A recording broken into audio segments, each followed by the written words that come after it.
Hello students, how are you. I hope कि आप सब अच्छे होंगे एंड आई होप कि आप सब अच्छे होंगे।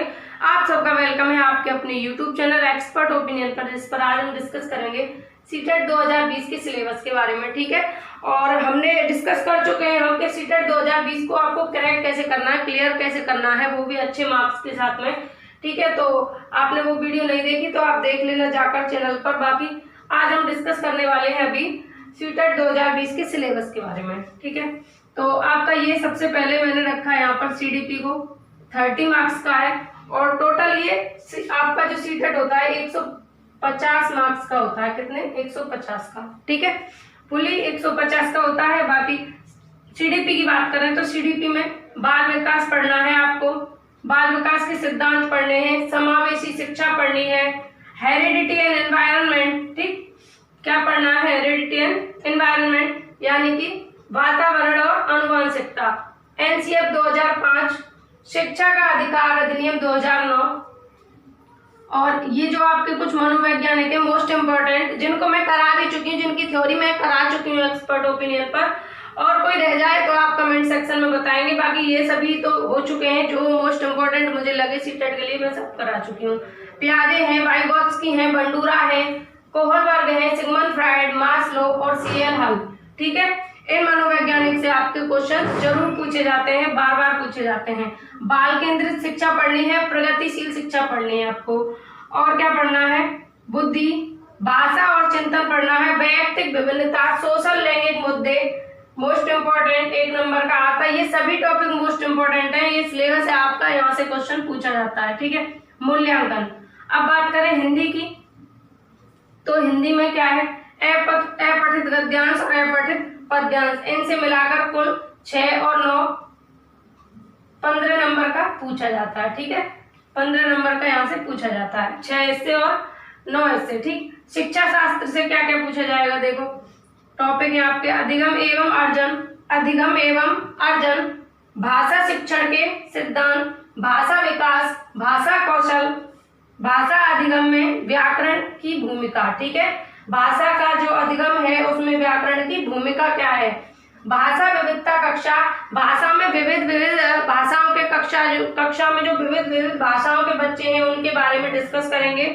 विविध पृष्ठभूमि के बालकों की पहचान, अलग अलग बैकग्राउंड के बच्चे होते हैं उनकी पहचान, प्रतिभाशाली बालक, सृजनात्मक बालक, विशिष्ट बालक, इन सब की पहचान। ठीक है, बच्चा एक वैज्ञानिक के रूप में है, और ये पेडागोजी सेशन है आपका। शिक्षा शास्त्र जो है ये सभी सब्जेक्ट में कॉमन ही रहता है, सब में काम आता है। यदि इसको आप यहाँ पढ़ लेंगे तो यहाँ पढ़ने की जरूरत नहीं है, यहाँ पढ़ लेंगे तो यहाँ पर पढ़ने की जरूरत नहीं है। ठीक है, समाधान करता, बच्चा एक समाधान करता, बच्चे में अधिगम की धारणा।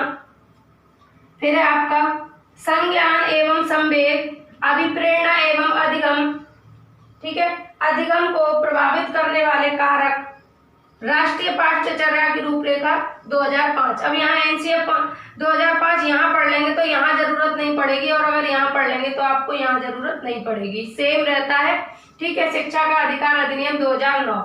तो ये बात है, यहाँ तक की बात है आपकी सीडीपी एंड हिंदी की बात हमने की। अभी आपका 3 सब्जेक्ट बाकी है, उसके बारे में हम डिस्कस करेंगे। उससे पहले आपको अगर स्क्रीनशॉट लेना है तो आप स्क्रीनशॉट ले सकते हैं। बाकी मैं इसको इरेज करके और फिर आपके लिए बाकी के सब्जेक्ट के सिलेबस के बारे में डिस्कस कर लेते हैं एक बार।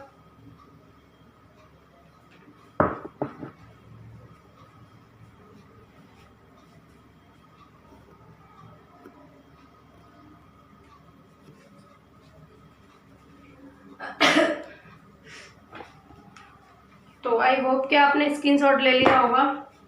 आगे डिस्कस करते हैं, फिर आगे डिस्कस करते हैं ईवीएस के बारे में। ठीक है, किसके बारे में? ईवीएस के बारे में। तो ईवीएस है हमारा।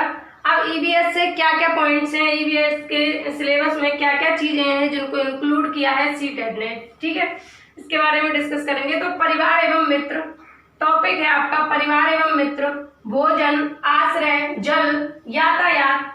ठीक है, पदार्थ के वैज्ञानिक सिद्धांत और स्वास्थ्य एवं रोग। और सबसे बड़ी बात यह है कि इसकी जो ये 6 थीम पर बेस्ड होती है ईवीएस, 6 थीम होती है इसकी। ठीक है, 6 थीम्स पर ही बेस्ड होती है पूरी ईवीएस। जिसमें परिवार एवं मित्र, भोजन, आश्रय, जल, यातायात और चीजें जो हम कैसे करते हैं या फिर कैसे सीखते हैं। ठीक है, ये 6 जो है थीम्स हैं जिनको मैं डिस्कस कर चुकी हूँ एक्सपर्ट ओपिनियन पर, आप जाकर देख सकते हैं। और इन्हीं 6 थीम पर ही पूरी ईवीएस घूमती रहती है चारों तरफ। ठीक है, और आपको वो थीम्स एक ही बार में हो जाएंगी क्लियर, ऐसी उम्मीद है मुझे। तो ये टॉपिक है आपके ईवीएस के परिवार एवं मित्र, भोजन, आश्रय, जल, यातायात, पदार्थ के वैज्ञानिक सिद्धांत, स्वास्थ्य एवं रोग, और फिर आता है आपका शिक्षा शास्त्र।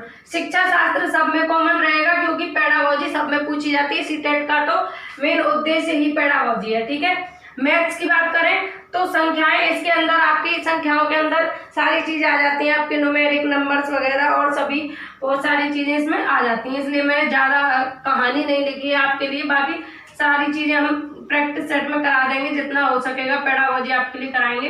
तो जो कंटेंट है आपका वो है संख्याएं, आकृतियों की स्थानिक समझ, ज्यामिति, इकाइयां, मापन एवं क्षेत्रमिति, आंकड़ों का प्रबंधन एवं औसत, और फिर आता है आपका शिक्षा शास्त्र। ठीक है, ये सब में कॉमन है। मैंने आपसे कहा है कि शिक्षा शास्त्र सब में क्या है, कॉमन है। पेडागोजी सभी में आएगी।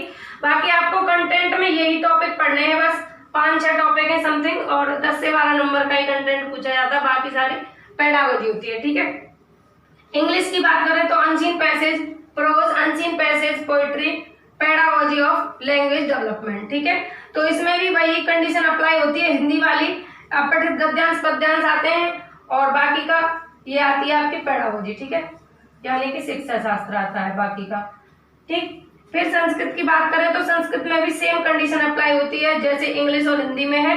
संस्कृत में भी वही 6 और 9 नंबर की वही आएगी आपकी, अनसीन पैसेज, गद्यांश पद्यांश आएंगे, बाकी का पेडागोजी आपका 15 नंबर का। ठीक है, तो ये था आपका सिलेबस सीटेट 2020 के लिए, और आपको कहीं ज्यादा भाग दौड़ करने की जरूरत नहीं, कहीं भागने की जरूरत नहीं है। सीटेट आपका यहीं पर क्लियर होगा, और वो भी अच्छे मार्क्स के साथ में, एक्सपर्ट ओपिनियन के साथ बने रहें। ठीक, तो आई होप कि आपको सिलेबस समझ में आया होगा, और यदि अच्छा लगा हो मेरा प्रयास आपको, तो ज्यादा से ज्यादा इसको शेयर करें, वीडियो को ज्यादा से ज्यादा लोगों तक पहुंचाने का प्रयास करें, जिससे सभी लोग लाभ उठा सकें, सभी को लाभ हो सके। ठीक है, बाकी यहाँ पर क्या है कि आपको उसी तरीके की चीजें कराई जाएंगी जैसे कि आपके एग्जाम में पूछा जाता है। एग्जाम में जो आपसे पूछा जाएगा वही चीजें कराई जाएंगी, फालतू की चीजें होंगी नहीं, सिर्फ एग्जाम से रिलेटेड होंगी, आपके सिलेबस से रिलेटेड होंगी, और किस तरीके से क्वेश्चंस बनते हैं उससे रिलेटेड होंगी। तो ठीक है, फिर आज के सेशन में इतना ही, फिर मिलते हैं नए टॉपिक के साथ। राधे राधे।